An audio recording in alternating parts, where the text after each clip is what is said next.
Welcome to the None But Curious podcast. We're all about finding inspiration in life's uncertainties. Whether you're still figuring things out, questioning your beliefs, or just curious about the world, come hang out with us as we celebrate the beauty of not having all the answers. Hey, we're diving into the worlds of art, music, literature, and nature every month. We'll uncover the remarkable and the everyday, showing you the beauty and inspiration that's all around us. Come along as we explore and find the sacredness in those ordinary moments, enriching our lives with a deeper appreciation for the world around us. This month, the focus is the spoon. Spoons have seen quite the journey in their composition over the ages. It all started with the simplest materials like wood, bone, and stone, fashioned by our earliest ancestors. Then, in ancient Egypt, spoons took on an air of luxury, crafted from ivory. Ancient Greece stepped it up with the bronze spoons, blending function with artistry. As time marched on, so did the materials used, with silver reigning supreme in ancient Rome and the Middle Ages. The Renaissance brought a golden age for spoons, quite literally, as they were gilded in gold to signify wealth and status. In the 18th century, silver made a comeback, reflecting the refined taste of the era. The 19th century saw spoons decked out in various metals like silver and gold, reflecting the Industrial Revolution's technological leaps. And then the 20th century brought mass production and modern materials like stainless steel and plastic, making spoons both durable and affordable. From ancient simplicity to modern innovation, spoon composition tells a story of human creativity and changing culinary customs. Spoons, often seen as simple tools, actually have a wide range of uses beyond just eating. Of course, they're essential for getting food from plate to mouth, but they do so much more. In the kitchen, they're perfect for stirring, mixing, and even taste testing dishes as they come together. Beyond cooking, they're handy for crafting, shaping materials like clay or wax with ease. In medicine, they're used to measure out precise doses of medication. You'll also find them playing important roles in cultural and religious ceremonies, symbolizing nourishment, unity, and blessings. Musicians even use them as percussion instruments to add unique sounds to their music. So, from everyday tasks to artistic endeavors, spoons prove to be incredibly versatile tools in our lives. And so, here are a few examples of how spoons are represented in different cultures.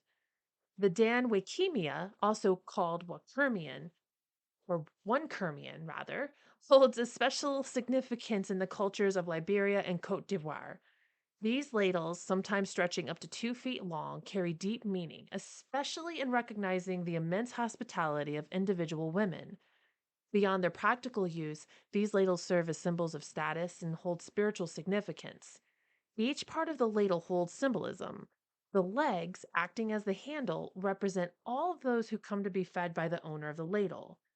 Bowl, or the ladle's womb, is filled with rice, symbolizing abundance and sustenance. Thus, the danwakemia not only serves as a tool for nourishment, but also embodies the cultural and spiritual importance of hospitality and abundance within these communities.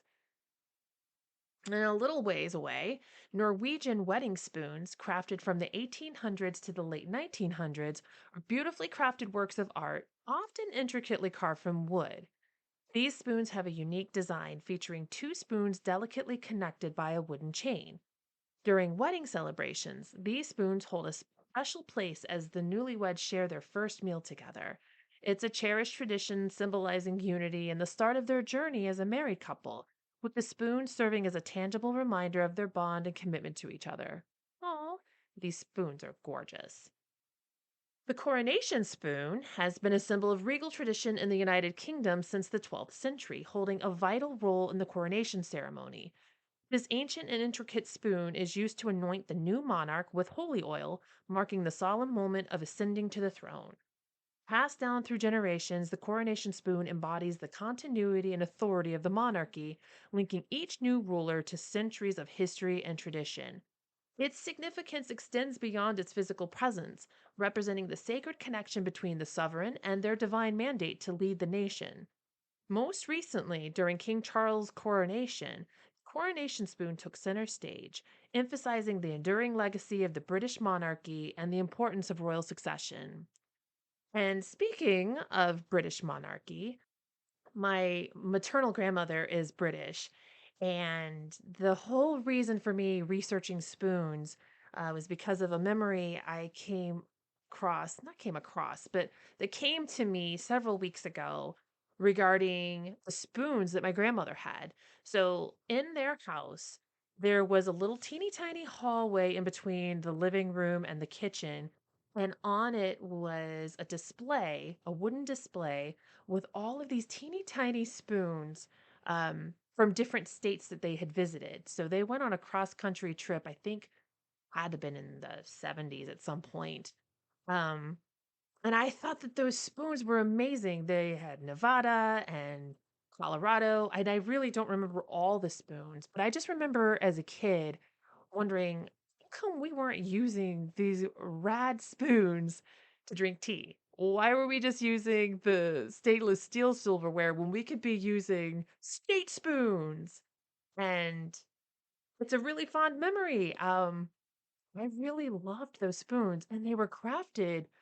Oh my gosh, the craftsmanship. Can we talk about that for a second? Like things just aren't made as they used to be, and we all know that, but there was something about those spoons. It's like china in your cabinet. Just use it. Just, today is the day.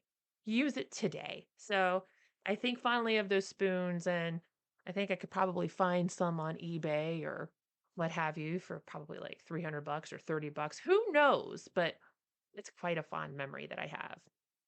All right, so let's get into spoons in art. Merritt Oppenheim's Object stands as an iconic piece of surrealist art that still intrigues audiences today with its mysterious allure. Created in 1936, this artwork features a teacup, saucer, and spoon covered in fur, challenging typical ideas of function and beauty. By blending everyday objects with unconventional materials, Oppenheim disrupts traditional norms and prompts viewers to rethink the boundaries between the ordinary and the extraordinary. Object is often seen as a playful exploration of desire, femininity, and the subconscious, embodying the surrealist fascination with the strange and the irrational.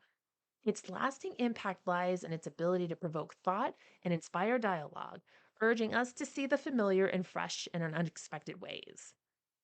Then there's the Spoon Bridge and Cherry sculpture, an iconic fixture in the Minneapolis Sculpture Garden, and it's the creation of celebrated artists Kleist Oldenburg and Kusha van Bruggen. I am terrible with names, so I am very sorry if I mispronounce those. I mean very much respect because this sculpture is awesome. It weighs almost 7,000 pounds, and its artwork showcases the duo's whimsical style and knack for turning everyday objects into extraordinary sculptures. Oldenburg and Van Bruggen are renowned for their ability to breathe new life into ordinary items, and the Spoon Bridge and Cherry is a prime example of their talent. Beyond its impressive size, the sculpture holds deeper meaning, symbolizing the delicate balance between nature and human creativity. The spoon, a symbol of human craftsmanship, and the cherry, a representation of natural beauty, come together in a harmonious blend and invites viewers to ponder the intricate relationship between humanity and the environment. And now we'll get into spoons and music.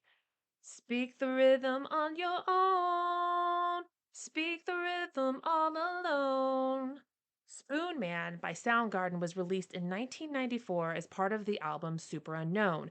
The song is inspired by a street performer in Seattle known as the Spoon Man, who played music using spoons as instruments. Cornell's lyrics delve into themes of authenticity and self expression. The song explores the paradox of Spoon Man's identity and how he is perceived by others, adding layers of depth and complexity to its powerful narrative.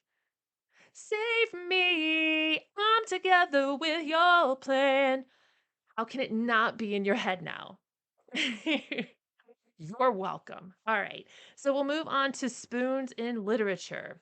I came across Spoon River Anthology that was published in 1915 by Edgar Lee Masters. And it's a collection of free verse poems, with each poem a monologue spoken by a deceased resident from the fictional town of Spoon River, Illinois. In these poems, people confess their deepest secrets, their frustrations, and their joys. Masters drew inspiration from real people in his hometown of Lewistown. And though it was an international bestseller, the book was banned in Lewistown until 1974 because masters had revealed the troubled lives of actual people. The brutally honest poems provide a glimpse into the complexities of being human. I just started reading the poems a few weeks ago, and woo, they pretty intense for their time. It does explore the complexities of being human and fantastically written. Um, I think I would have been livid too if I saw some of my stories. Not that I have stories like those, but if I had secrets that were in writing and and all over the world, I'd want that book banned too, I guess. No, I wouldn't. Books should never be banned. Another look at spoons is the spoons theory. Christine Miserando devised this theory as a way to explain to her best friend over lunch how it felt to have lupus. Healthy people have unlimited spoons, but people who are chronically ill only have a certain number of spoons to use per day. So, say you have 12 spoons. It takes one spoon to simply get out of bed, or get dressed, or take medicine. It costs two spoons to bathe and then two more to style your hair. So, before walking out of the house, over half of your spoons have been used. Eating a meal takes three spoons, going to work or school takes four. So, getting out of bed, getting ready, making one meal, and going to work takes more spoons than you already have in a day. And I keep this theory in mind, especially since the pandemic. And I know this was created to explain how it feels to be chronically ill, but I can also see how the theory can be used for people with mental health issues or absolute overwhelm, such as during the lockdown in 2020. And we're coming into spoons in nature. I did not know that this animal existed, and I'm happy to share with you the roseate spoonbill. The roseate spoonbill is a wading bird, kind of like an ibis. It has a pink football shaped body, complemented by crimson shoulder feathers and an orangish tail. It's named for its spoon shaped bill that it sweeps through shallow waters to search for its prey, including shrimp, prawns, insects, and fish. Once it detects its food, the bird swiftly snaps its bill closed and often swallows its catch whole. This bird can live in marshes, wetlands, and swamps and is often found nesting in colonies with other water birds like egrets and herons. The spoonbill is a symbol of spiritual awakening, resilience amidst change, and the ability to seize opportunities in unforeseen circumstances. It's just a beautiful bird to look at. So, we've explored art, music, literature, and nature, and have revealed some significances hidden within this seemingly simple tool. From its rich history to its diverse roles in cultures worldwide, the spoon emerges as a symbol of creativity and connection. But what does spoon mean for you? Share your experiences in our None But Curious Facebook community. And don't forget to subscribe and review this podcast to help more people find it. Until next time, continue finding the magic in the mundane.